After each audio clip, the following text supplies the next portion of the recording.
Baba egameni lomfelo wethu Jesu ophilayo. uNkulunkulu wethu onomusa namba abantwana bakhona emhlabeni bayisipho esivela kuwena. Abanye kungenzeka bafikile kungeyona intando yabazali kodwa ngoba bakhona bayaphila kusho ukuthi wena wawuthandile babe khona. Ngoba akekho umuntu odala umuntu udalwa uwena. Ushilo kwi-Isaya 130 kuMahubo 139 verse 16. Wathi ubeka izinsuku zomuntu zibhala phansi encwadini yakho ubeke nolokugcina lungakafika lokuqala. Siyacela ke Nkosi kuba laba bantwana ubabusise uyababona uyabazi uNkulunkulu. uNkulunkulu namehlo thina sakho uNkulunkulu abanamehlo bengaboni. Sakha uNkulunkulu abanezandla abakwazi ukwenza. Sibumba uNkulunkulu abanezindlebe abezwa. Sibumba uNkulunkulu abanemlomo kodwa abakhulumi. Ingakho siza kuwe singafuni ukukhonza iThixo uNkulunkulu abangenamsebenzi. Siyazi ukuthi masikhonza wena uDagoni uyawa linqamuka ikhanda. Namanje ngegama leNkosi uJesu empilweni zalabo bantwana ngiqalekisa uDagoni abanasabelo. Biyela lezi ingane Nkosi zonke. Ngizifafaza ngegazi lakho ngizigcoba amafutha kaMoya oNgcwele. Usiza abazali bazo bazikhulise ngendlela okuyoba ngeyabo. Ngendlela yasekhaya izulwini bazikhulise ngemiyalo yakho. Usahamba emhlabeni ke Nkosi Jesu wabakhona wababusisa. Ngiyacela ke Nkosi ubabusise laba bantwana. Ngisazobiza igama lakho phezukwabo ngibagonile. Ngicela isibusiso sakho sehlele phezukwabo. Ngegama elinamandla babiyele nasemakhaya wabahlala kuona. Noma sebengene ezikoleni ubabiyele ubagcwalise ngokuhlakanipha konke baphase.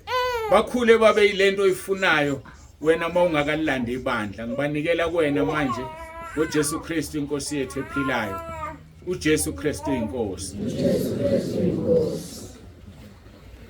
Letheke sobiza igama nje lenkosi. Western Cape. Obana bayilalelile inkonzo. Baphamisa izandla bakhona bayizwile. Obabaningi abakayilaleli kodwa bebangaka abasekhaya lezi. Anisilaleli inkonzo. We madoda. Hayi kulutho. Hayi ngeke ngisadlula. Sengiqedile. Sizovula izwi lenkosi. Sengizithandazele zonke inkonzo abaseKorinte besibili chapter 5 verse 17. abaseKorinte besibili chapter 5 verse 17.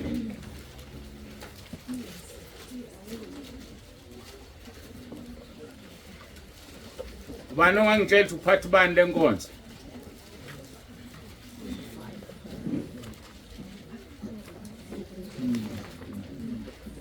Oh.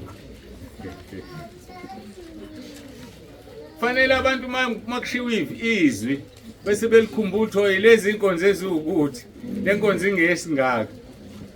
Nangu baba ohloniphele sukuma ubatshela. Nakho isihloko ngisishongo ngisho ukusisho. Useyazi ukuthi upart 5. Ngoba uzwe ini ivesi.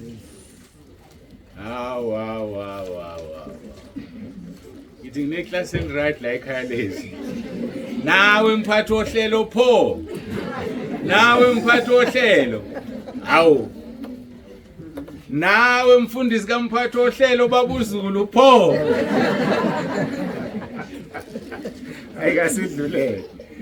Inkonzo number 5 isihloko sithi umuntu uba kanjani kuKristu.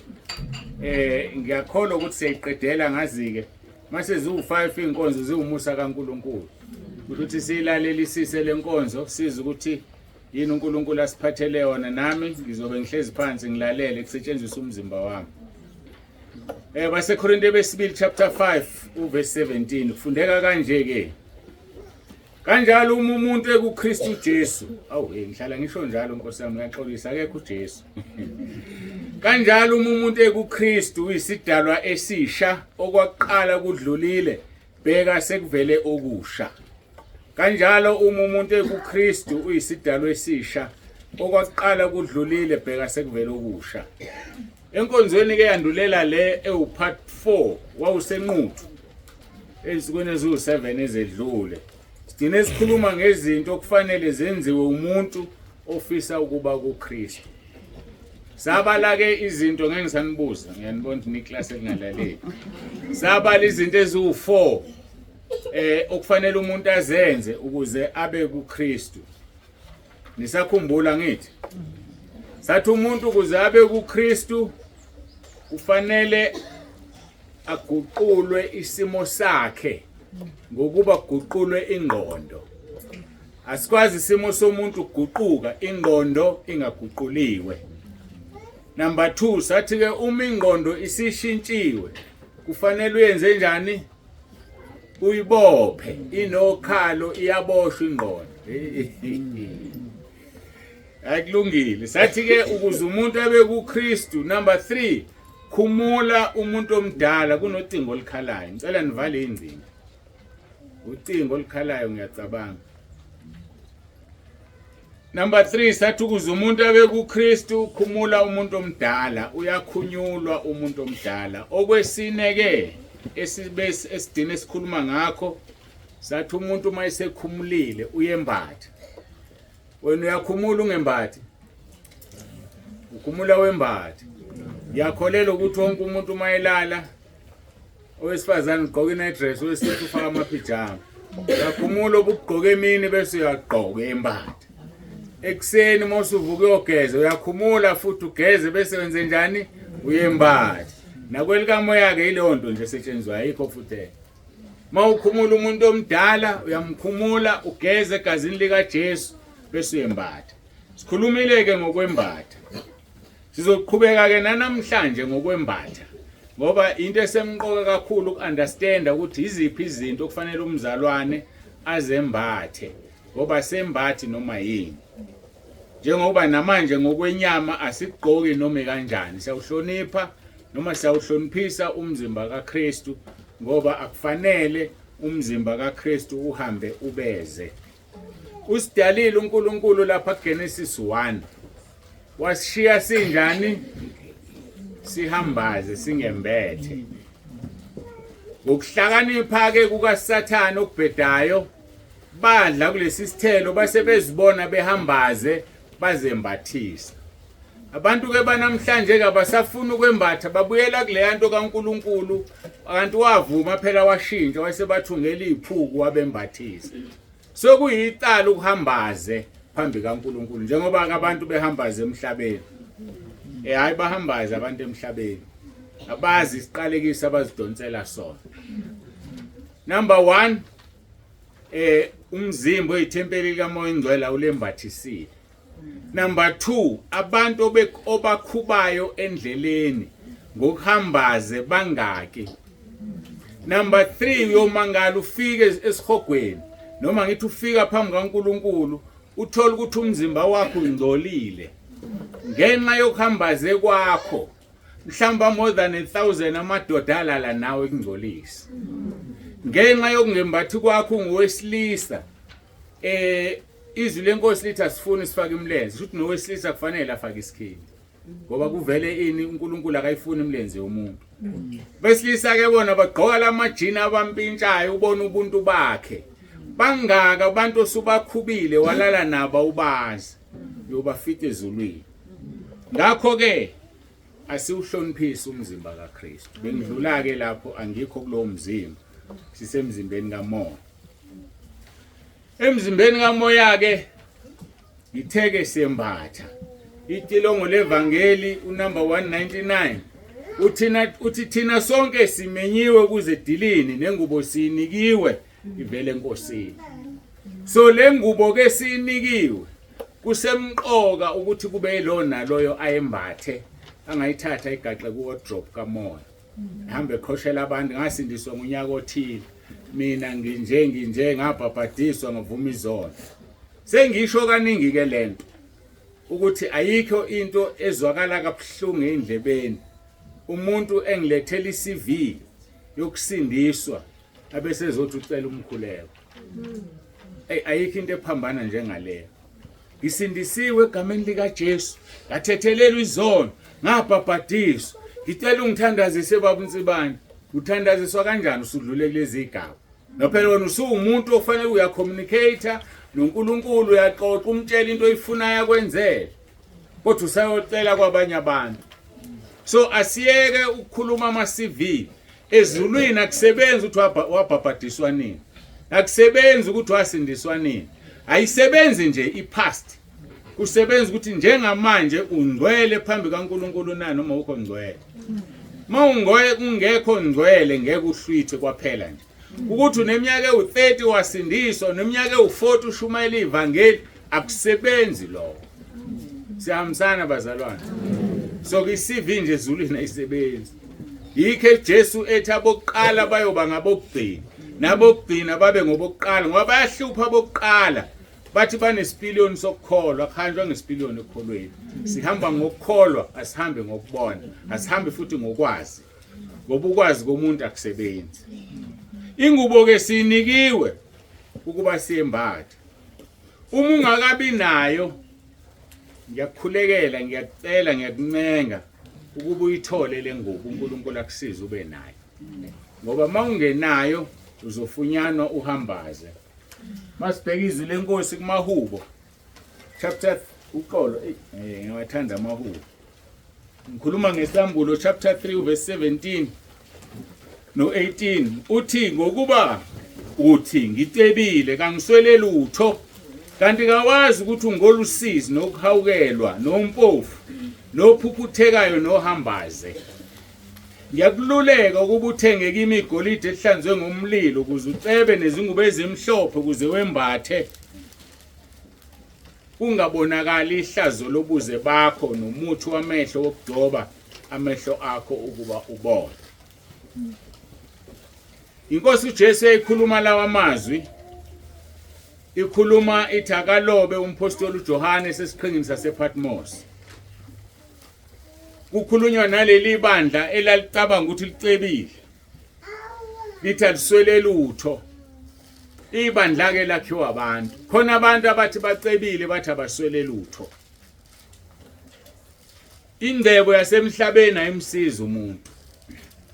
Ingcebo yalelizwe kungaba ukugqoka kahle, kungaba imali, kungaba umuzi omuhle, imoto enhle, ngeke kukungenise ezulwini.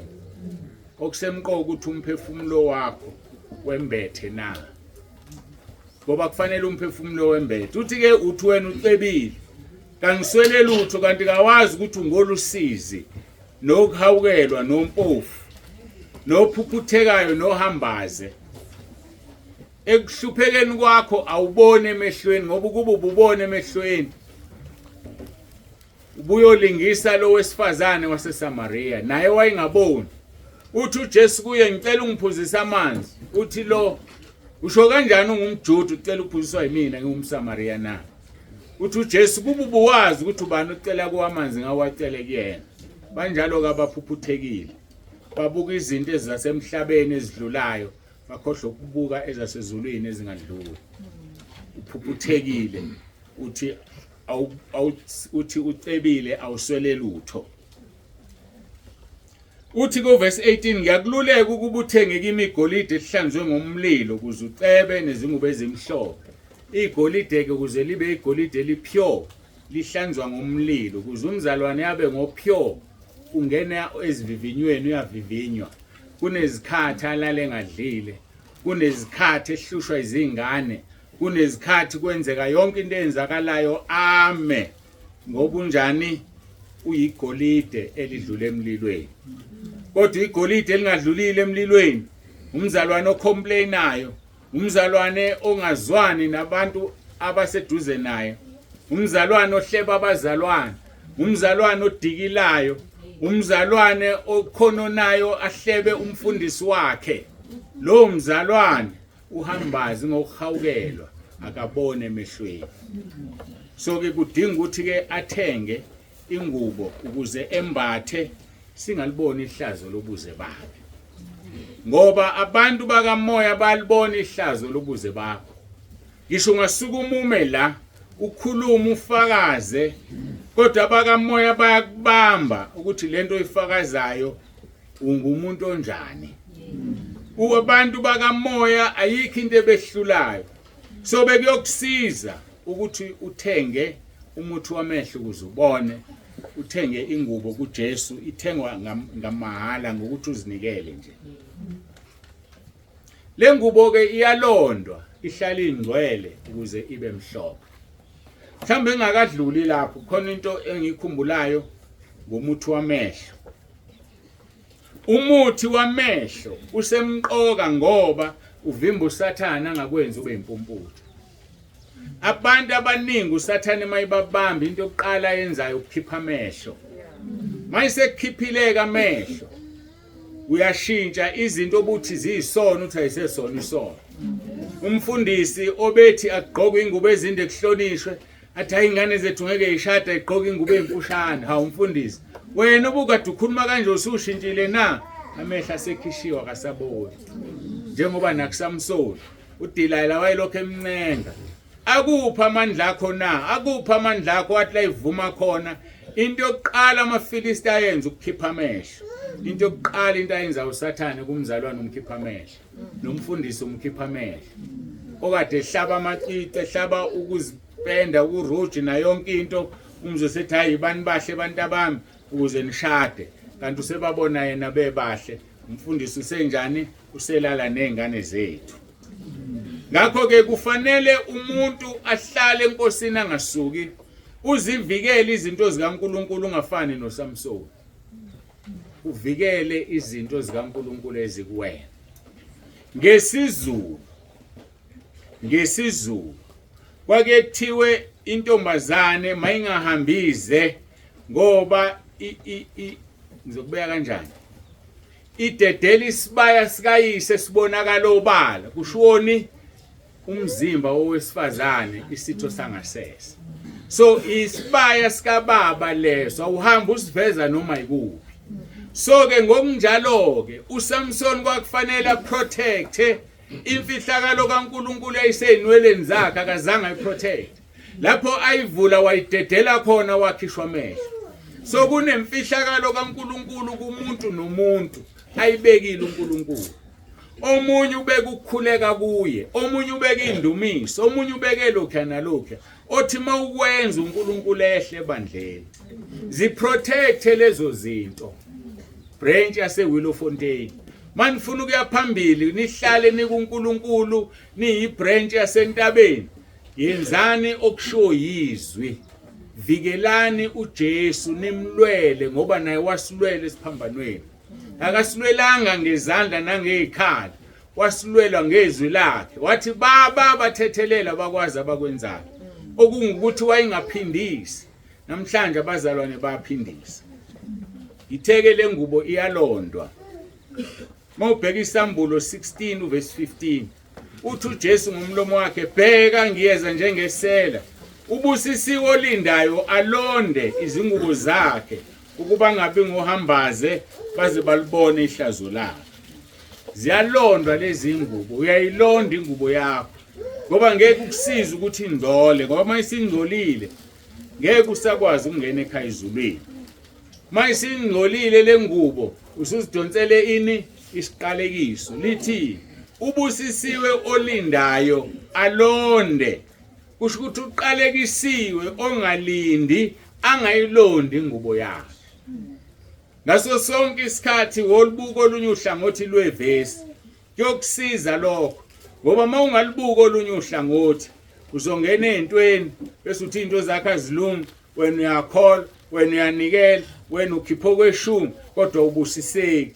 Kanti inkinga yakho awuyilindi ingubo yakho uyilonde uzidonsela isiqalekiso. So ukunikela kwakho kuyishumi nokwenza kwakho izinto ngeke ubusiseke ngoba enye ingxenye edala ukuthi uthole isibusiso awuyifezi.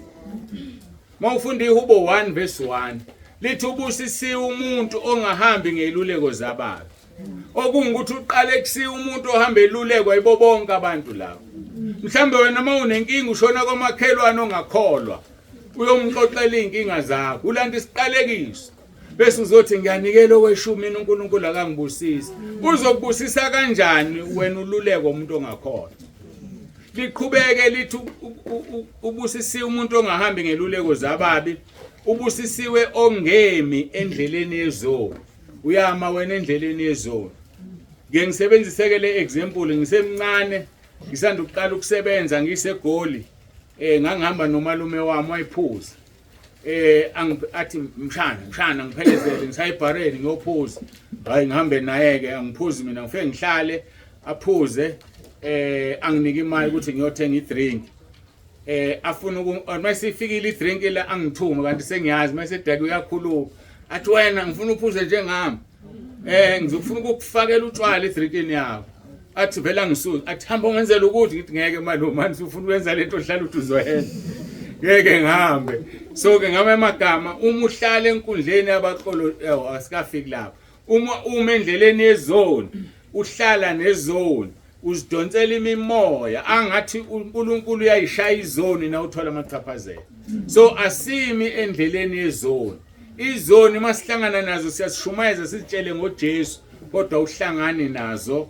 awuhambisani nazo ngoba nihlukene amanzi noparafini ngiliqhubele izwe amahubo 1:1 bese lithi ubusisiwe ongemi enkundleni yabaqolodayo inkundla yabaqolodayo lapho kudelelwana khona thola umntwana kaNkuluNkulu ukhona uphiya ngokuthi hayi ngithule mina ngisho lutho ukuthi uthula usho lutho kuyangena endlebeni zakho uyangcola umntwana kaNkuluNkulu akame enkundleni yabaqolodayo mayema uzidonselani isiqalekiso so ziningi izinto ozidonsela isiqalekiso ngazo unganakile bese ulokhu ubeka kodwa nje wathi thina masikhipho kweshumi sobusiso kodwa mina ngibusiseki kodwa lokho okunye okuletha isiqalekiso ukugadile na noma ugada into eyodwa nje uNkulunkulu bazalwane ngifuna niyazi lento akathengwa ngemali ungacabanga ukuthi ukhipho kweshumi ngoba ufuna uNkulunkulu akubusise cha ushilo nje kulapha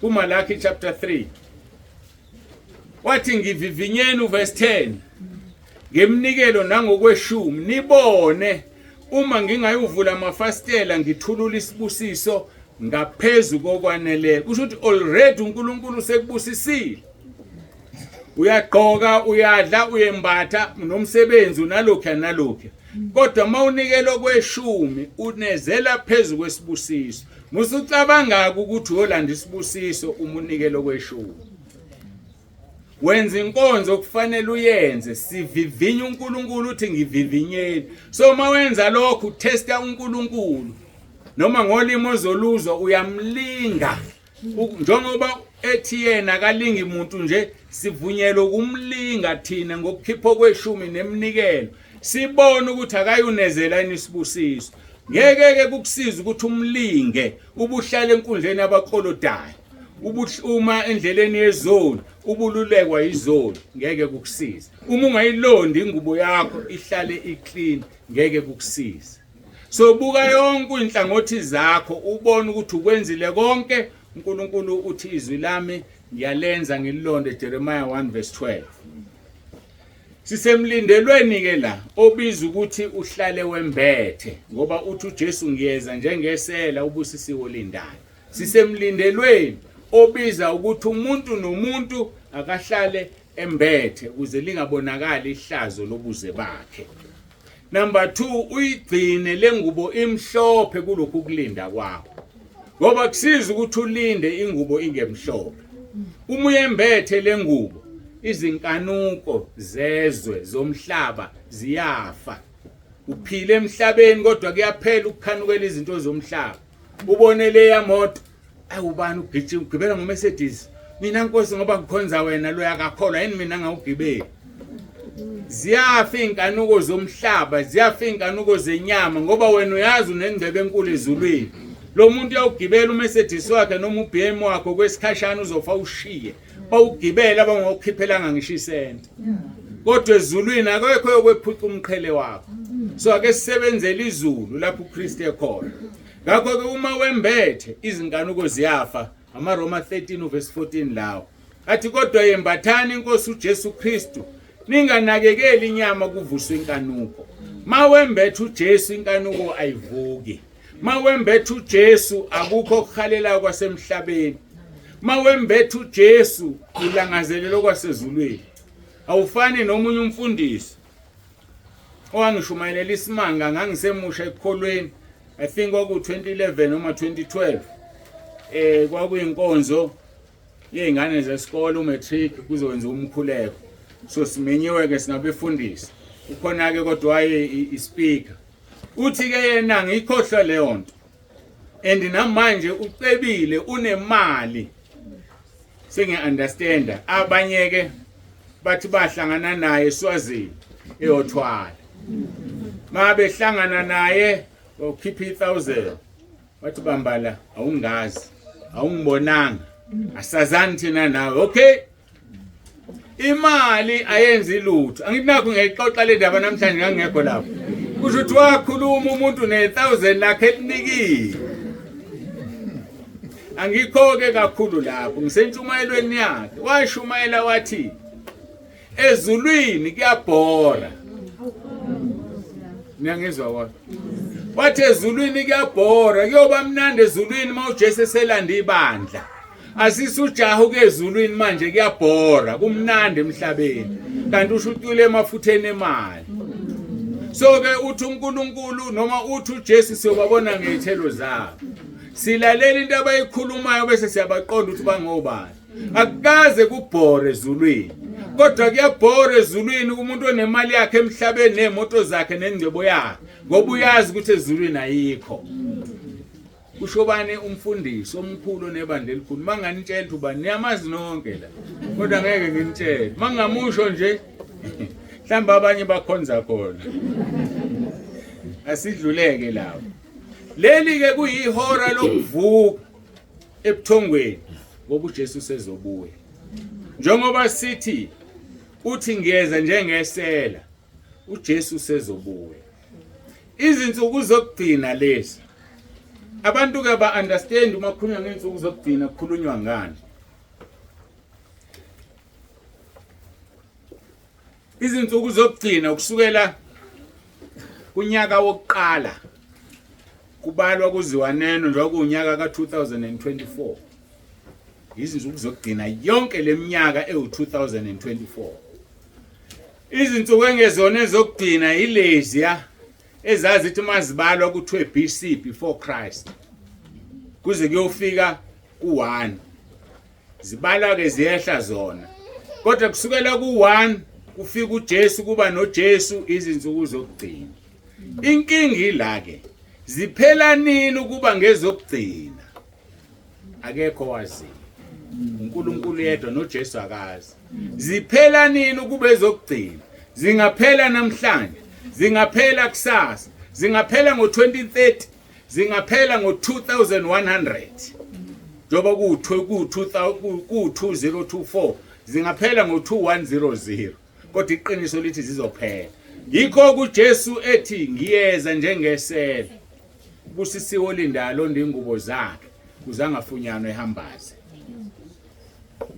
Ngakho ke ngithe leli ihora lokubuya kwenkosi uJesu.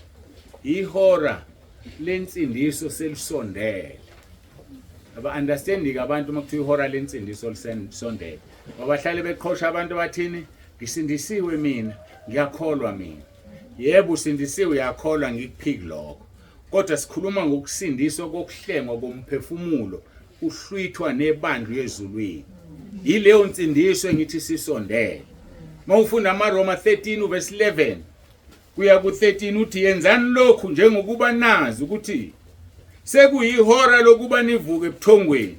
Ngokuba manje insindisi sisondele kithi kunaleso sikhathi esaqala ukukholwa ngaso. Yezwa ukuthi akukhulunywa ngalensindiso. Isisondele kunesikhathi esaqala ukukholwa ngaso. Verse 12 ubusuku sebuyaphela imini sisondele. Ngakho ke asilahle imisebenzi yobumnyama sihlome izikhali zokhanya. Uyilahlile imisebenzi yobumnyama na? Imisebenzi yobumnyama uyilahle ngokuyiyeka. Uyilahla ngokuyidalula. Uyiveze obala ukuthi ngenze ukuthi nokuthi ebumnyameni. Kukhona lento abantu abangayicabanga. Bebe uNkulunkulu manje ukuthi ngisho. Baningi abantu ababulale izingane. Ababulale izingane nje. Thina ke madoda siyakhohliseka sazi ukuthi abantu ababulala izingane abahoshula izingane abesifazane. Ngithi mina namhlanje abesilisa nabesifazane bayibulalela izingane. Sisazoma phambi kaNkulunkulu uNkulunkulu wangitshela ngelinye ilanga wathi ngisho ungaphila bonke ubungcwele ubuqede uma ungasivumanga isono sokubulala izingane ngeke ungene ezulwini. Ngoba lezi izingane zila emkhathini. Lezi izingane izona ezishaya imshado. Lezi izingane izona edala abantu bengaphumeleli. Ngoba ngalanga thize wahlangana nomuntu wasebenzisa ijazi. Ngalanga nathize wahlangana nomuntu kanti nivikelile nihlela umndeni. Ngendlela ngizongena kuma details ngoba kunabantwana. Lokho kungukubulala izingane, lezi izingane zila emkhathini. Ubaba uMkhize wafayo wavuka the following day wayifica lezi izingane. Uthi azinamakhanda aziphelele izidumbu. Wabuza uthi uyazazi lezi izingane wathi angizazi. Wathi lezi izingane emhlabeni ezithithwayo izisu. Lezi izingane emhlabeni enisomayo manilala yizo lezi izingane. So lezi izingane ke ziyamvimba umuntu. Ngoba ingane yakho ithi uya kanjani babezulwini mina ngiselela. Ngoba nginasono. Uya kanjani mama ezulwini ngiselela ngoba mina nginasono. So ke indaba yokuvuma izoni ijulile. Ifuna udlule ekuthenini wahlangana nobani. Uthi ngahlangana nobani sasebenzisa ukuthi nokuthi kuze singathola abantwana ngoba bachitheka labo bantwana wababulala. Ngakho ke siyadinga ukuthi sazi ukuthi isikhathi sisondele sokusindisa kwethu kunesikhathi esakholwa ngaso. uJesu sezobuya. Baningi abantu bathi bazongena ezulwini kanti ngeke angene umuntu ezulwini. Uyovinjwa ingane yakho. Le ngane le wayibulalayo. Le ngane le mhlambe wena wasiza umngane wakho, wasiza udadweni, wasiza ingane yakho, ubona uzophoxeka kubazalwane. Bathambe ekudokotela ukhiphele into. Wena onecala elikhulu odlula ingane yakho, sisazoma phambi kwesihlalo sokwahluleka. Mhlambe ubaba ushadile, yakhulelwa ingane, uganga, wabuka ihlazo nestatus sakho, wayinika imali wathamba ukhiphele into. Unecala elilinganayo nelale ngane ubulele, sisazoma phambi kaNkulunkulu. Angazi ukuthi ukhuluma nobani, uNkulunkulu uyivuselani lento, kodwa useyivusile. Ubusuku sebeyaphela imini isondele, ngakho ke asilahle imisebenzi yobumnyama sihlome izikhali zokukhanya. Besisephuzweni lokuthi yadalulwa imisebenzi yobumnyama. Iveze obala usivuba isono sakho. Verse 13 asihambe ngokufaneleyo njengabasemini, kungabi ngokuminza nokudakwa, kungabi ngobufebe namanyala, kungabi ngokuxabana nomhawu, kodwa yembathani inkosi uJesu Kristu ninganakekeli inyama kuvuswe inkanuko. Siyalibona ke leli gama uthi liqhamukapi? Liqhamuka emva kokuba kuthiwe asihambe ngokufaneleyo njengabantu basemini, kungabi ngokuminza. Ukuminza ukuthanda ukudla, uyadla nje wena kade udla manje usuyadla, uyadla unomona nabanye abantu abadlayo, uyadla nje uthanda ukudla wena, udla noma ususuthu. Ukuminza lokho kuyisono. Khona abantu abangezukudla la ekhaya ngoba wena usudle kaningi. Sifikile nje la, angazi noma bakwenzile nobabuZulu, kodwa ke ngithathe ngokuthi bakwenzile, ngiyakusiza ukuthi ungayisigogweli. Akushiwa ukudla eplatini, isono ukushiya ukudla eplatini. Bazothi ngivala izulu kanti ngiyalivula, ngoba mawusukushiyile kuzodliwa ubani, kuzochithwa ngithi. Khona lezi ingane lapha emgaqweni ezingenakho ukudla ezilambile, wena uchitha ukudla la. Uzothini mawusushaywa ngokuthi ulanjiswe, uhlupheke ungabi nakudla, kanti lokho yakudla okuchitha kwaZulu nokuchitha kwezinye inkonzo neminye imicimbi akuchithwa ukudla, uyaqeda eplatini. Mawubona ukudla kungaphezulu kwakho, cela bakunike elinye iplate eliclean ukuphake, khona umunye ezokudla bese udla okulingene wena. Uma usendaweni la umuntu eziphakela khona, ila ubona khona umona womuntu aliphaka iplate liqonge, akudla ukudla kushiya. Isono ngeke ungene ezulwini. Akushiwa ukudla. Khulunywa ngokuminza ke, nanti lasho iBhayibheli. Kungabi ngokuminza nokudakwa, kungabi ngobufebe namanyala, kungabi ngokuxabana nomhawu. Angazi ngiyomiwa namhlanje. kungabi ngokuxabana nomhawu, kodwa yimbathani inkosi uJesu Kristu, ninganakekeli inyama kuvuswa inkanuko. Inyama bazalwane singayinakekeli. Inyama inendawo. Uma ufa iqala kuba ngcwabe, ngaba uAvbob, ngaba icebo lethu, ngaba inoma kuphi, bahambe bayotshala. Kodwa nxa umphefumulo wakho unqunu, lini ithemba lakho na? Umphefumulo wakho uzoyapi? Ngakho ke inyama ayinakekelwa. Uzuhlala esibukweni kuphela i-hour, uzilungisa, uzidomota, ulungisa amashiya, xhuma inkophe, wenza konke ukungcola uNkulunkulu angakwamukeli. Umpostoli Paul wabaseKorinte bokuqala chapter 9 verse 27 uthi ngiyawutuba umzimba wami ngiwenza isigqila ukuba mina engishumayeza abanye ngingaliwa mina uqobo. Utube umzimba wakho wenza isigqila. Umzimba wakho ungawunakekeli. Masithi ungawunakekela asisho ukuthi ungawugezi uye kungcolile, ugeze ukline, uwembathise, kodwa okungale kwalokho sekuyisona.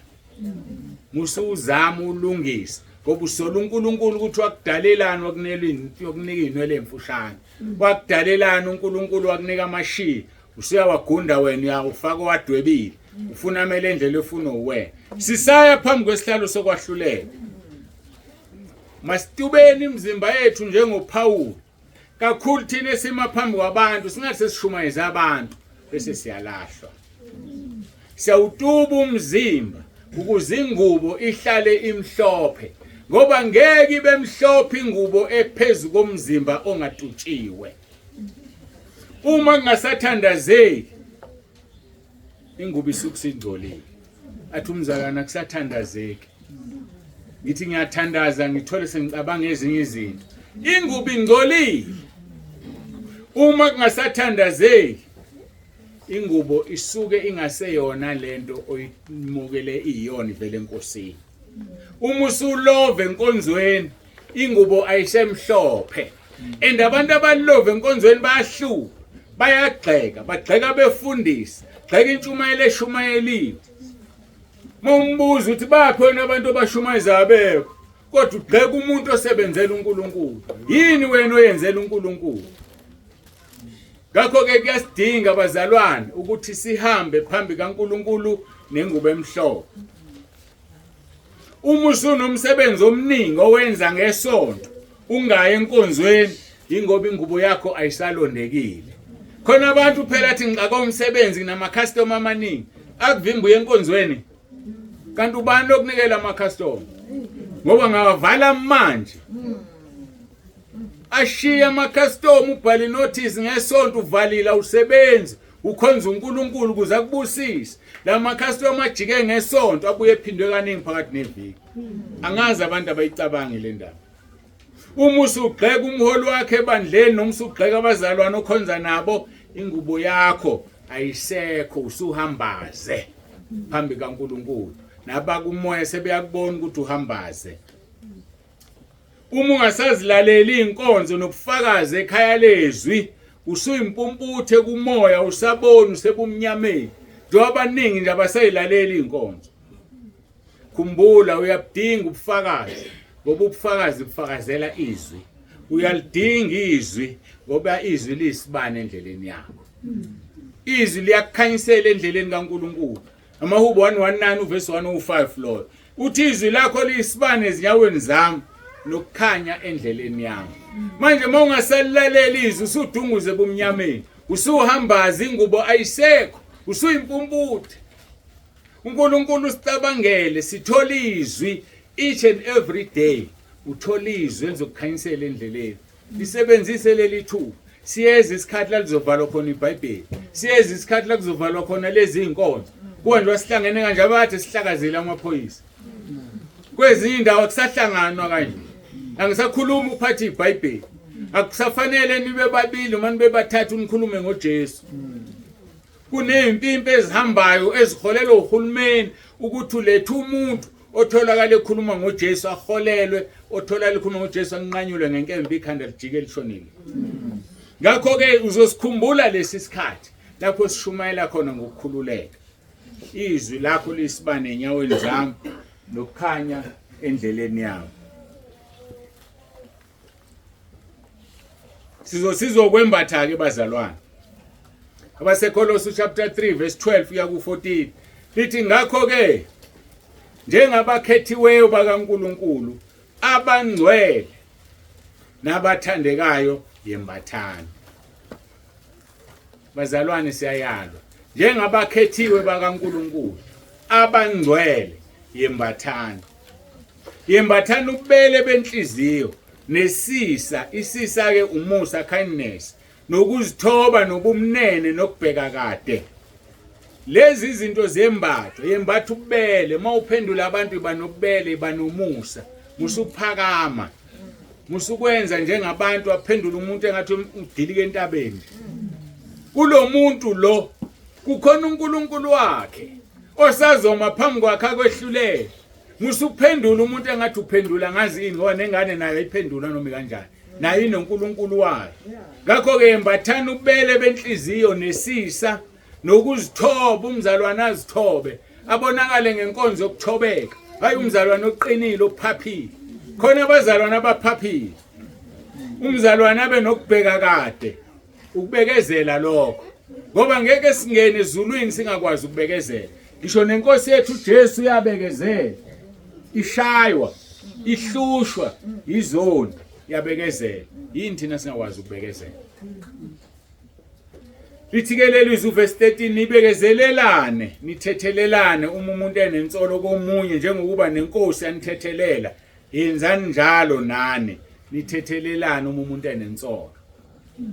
Siyahlupha thina uma umsolo umuntu uyaconclude ukuthi nokuthi kwenziwe usibani bani. Uzothini ezulwini?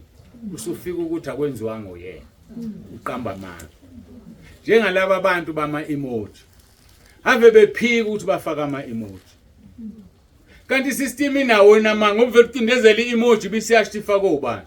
Hayi mina bamtsonda ngaze ngifake lento angisebenzisi nje futhi. Yazi kuyokusiza ukuxolisa. Ngoba uyothina ezulwini ungasabuyela emhlabeni usuthola waqamba amanga ngento ubala nje wathi i-emoji awuyifakanga. Uphile bonke ubungcwela, ufebanga, ubulalanga, awenzanga lutho olubi, namanga mhlambe sothi makhula waqambanga, waphika i-emoji usekhaya lezwi, ushona isikhogweni yosha nefebe nephini. So ake sifunde nje ukuthi uyithoba, indaba ongafuni ukuyithoba, umuntu akafuni ukusolwa. Umuntu akafuni ukuphathwa nokuphatheka. Bakhona le ekhaya lezwi, mina ke angifuni ukuhlukumezeka emphefumulweni. Ngiqeda nje ukukhuluma ngamama emoji avela wafaka. Hayi kangile nale ngiyamremove egroupini. Maphela sho lo muntu uyisilinga ufuna mina ngiyesihogweni angizilo ngikhuluma izinto eziningi. Omunye wakho ngithumelela ama emoji awu4 amakhulu ngaze wathathephi wawaphusha. Ngaphendula yini lento ngithumelela yona waletha u5 afana nawo. Angizange nginanaze ngawakhipha.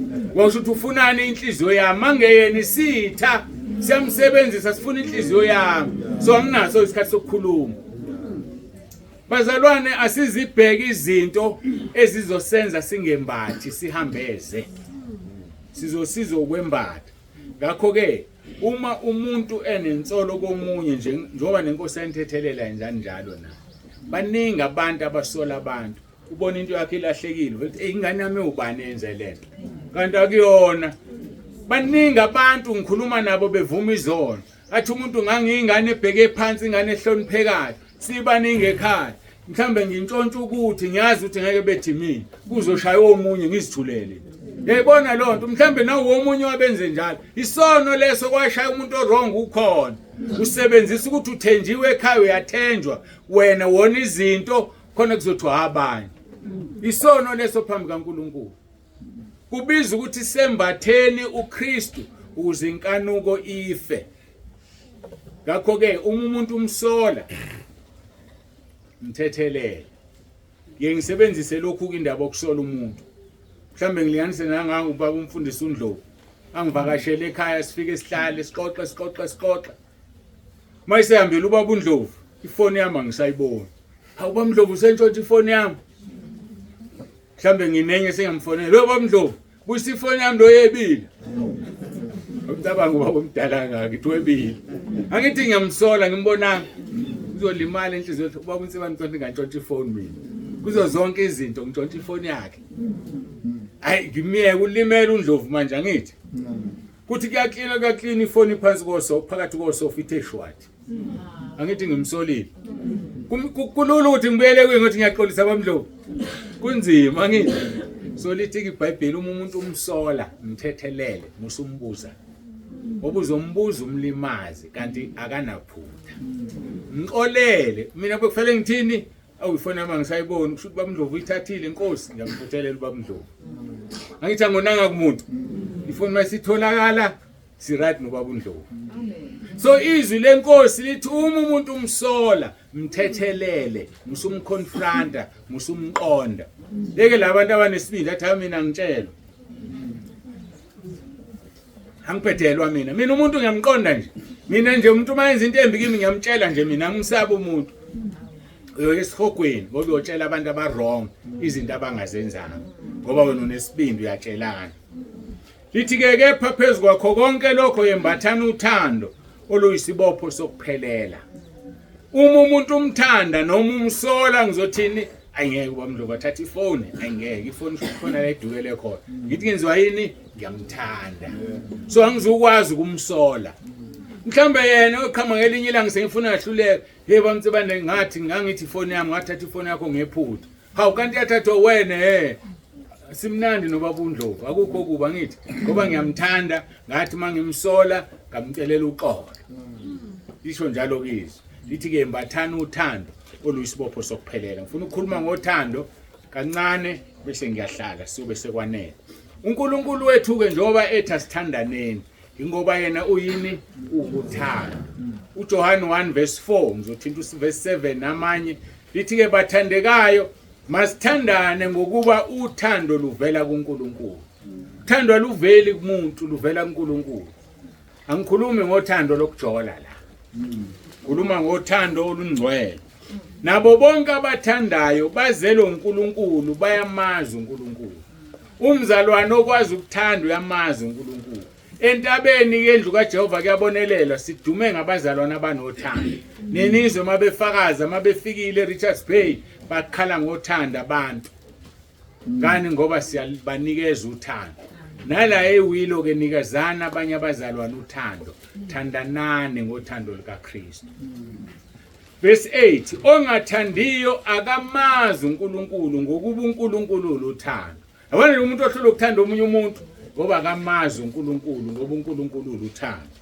thina ke verse 16 siyalwazi siyakholwa yilolo luthando uNkulunkulu analo kuthina uNkulunkulu uthando nohlala othandweni uhlala kuNkulunkulu noNkulunkulu uhlala kuwe mawuhlala nje othandweni uhlezi kuNkulunkulu noNkulunkulu uhlala kuwe uthi ke siyalwazi lothando sikholwa yilo ngoba uNkulunkulu uyena owasithanda kuqala unothando kuthina verse 17 ngalokho uthando luphelelisiwe kithi ukuze sibe nesibindi ngosuku lokwahlulela hayi lesi sibindi athi umuntu unesibindi sokuconfront abantu cha isibindi esiqhamuka othandweni isibindi sokuthi izinto zithi zonakele ngoba uyamthanda umuntu umphikele befikile omakhelwana bezokutshela sihambile thina sawubuza kwabamanga lengane yakho njengoba ifile ibulawa usibani bani uthi wena ayakusiyena kwantoziswa yini uthando hayi uthando olukwenza ube nesibindi sokutshela abantu izinto uthando olukwenza uvikela abantu ukuthi izinto abazenzanga kanti uzivikela wena ukuthi ungalimali lithi-ke ngalokho uthando oluphelelisiwe kithi ukuze sibe nesibindi ngosuku lokwahlulela ngokuba njengalokho enjalo yena sinjalo nathi kulelizwe verse 18 akukho ukwesaba othandweni kepha uthando olupheleleyo luyaxosha ukwesaba akukho ukwesaba othandweni imizilo befakaza la edlala ukwesaba umntwana kaNkulunkulu akusebenzi izinto ezimbili faith and fear zino F zombili azihlangana uSathane ulethi fear uJesu lethi faith so ifaith and fear impumalanga nentshonalanga zihlukene lezo zinto so mawunokwesaba lalela kwesithi akukho ukwesaba othandweni kepha uthando olupheleleyo luxosha ukwesaba ngokuba ukwesaba kunesijeziso nowesabayo akaphelele othandweni makuthiwa akaphelele othandweni akaphelele kuNkulunkulu ngoba uyesaba kulula ukuzikala. Yabona uma usaba ukufa ukwazi uphelele uNkulunkulu. Zikale nje ngokufa. Uma ngangena umuntu manje angibhokode ngomkhonto ngife. Usuza kufika uvalo. Luthi awuye ezulwini. Zihlole ususe lezi izinto ezikwenza wesaba. Ngoba owesabayo akaphelele othandweni. Lezi izinto ke zihlangene mozilalele kahle zizokwenza ube kuKristu. Umuntu uba kanjani kuKristu na? Umuntu uhlala othandweni. Umuntu ohlala kuNkulunkulu noNkulunkulu uhlala kuye ngoba uhlala othandweni.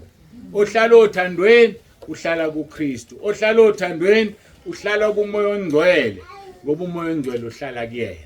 Umuntu uba kuKristu ngoba enothando. Uthando luvela kuNkulunkulu. uNkulunkulu wasithanda kuqala. Sithanda nini ke bazalwane? Sinikezana uthando. Uma umthanda umuntu awuyenzi into embi kuye. Uma umthanda umuntu ngeke uyidlwengule ingane kamakhelwane. Ngoba umakhelwane unjani? Uyamthanda. Ngeke umshaye unkosikazi wakho. Ngoba unkosikazi wakho unjani? Uyamthanda. Uma nje umuntu umthanda awuyenzi into embi kuye. So ukuthanda njengoba lithi iBhayibheli lapha kwaSekolose 3:14 luyisibopho sokuphelela.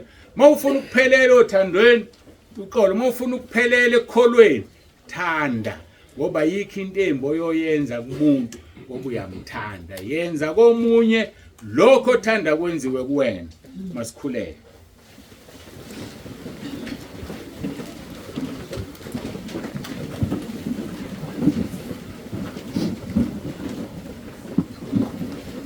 Baba ongcwele, baba olungileyo, uNkulunkulu onomusa, uNkulunkulu onesihawu.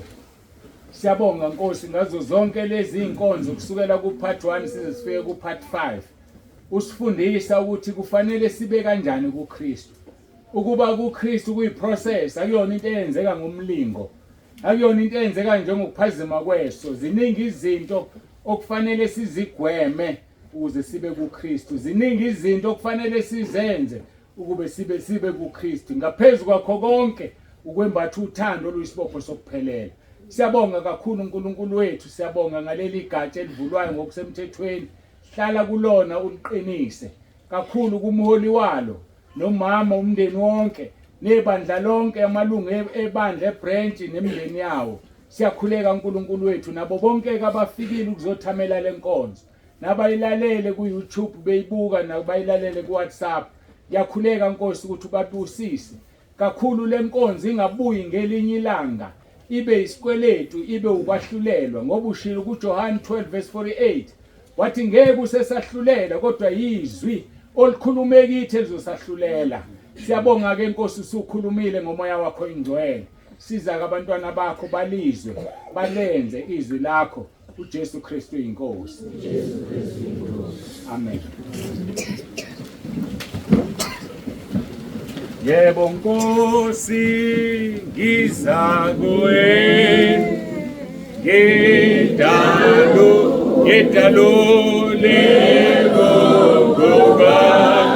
kongoba mema mangizwiswe zisuliwe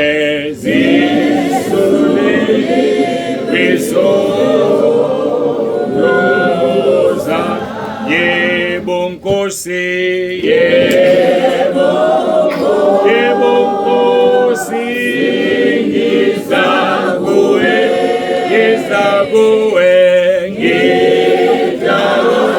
ngidalule,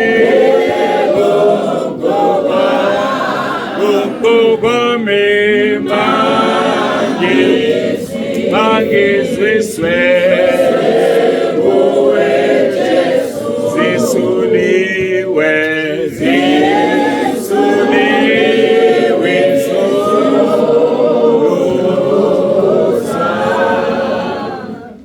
Siyambonga uNkulunkulu kakhulu kuze kube manje. Uthi ke mangahambi laba abathandayo ngabathandazisile abaseRoma 10:9. Ngiyacela ke abathandayo la ngibonile ukuthi abaningi basekhalezwi niyamazi uRoma 10:9 angizumchaza. Abathanda ukuthi sikhuleke bashemva kwami baseRoma 10:9. ngiyacela abasukume baphakamise izandla sikhuleka abaseRoma 10 verse 9.